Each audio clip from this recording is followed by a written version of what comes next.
صاحب قبر بینشون سلام مادر. عرش و فرشته ها به باد میافتن،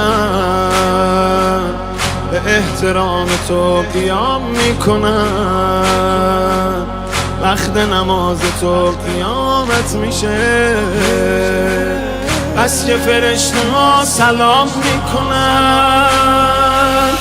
نماز بخون ظلمت شب سر شه، از پرتو نوری که داره سیما.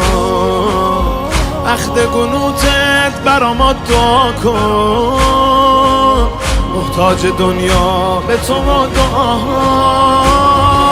مادر مریض بشه بازم یه مادره، از فکر بچه هاش خوابش نمیبره.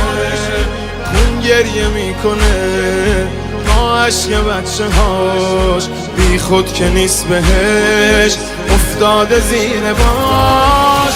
صاحب قبر بینشون سلام مادر، صاحب قبر بینشون سلام مادر.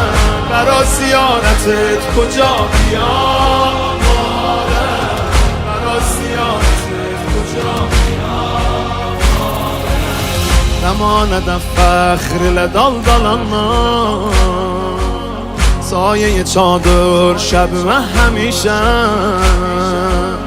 Hissedirim bir ömrüdür yürekten, senin muhabbetin edip dirişen. Bu maderane bakışın sebepdir, merdum içinde eğer izzetim var. Xuda bilir ki mən uşaqlığımdan sənə bir ayrıcı adətim var.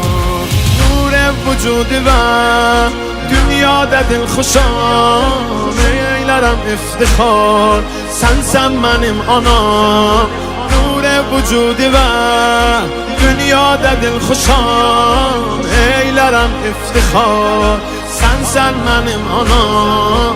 Lütfünlə zindigim saman tapıb xanım, mehrim nudamı və qurban olum xanım.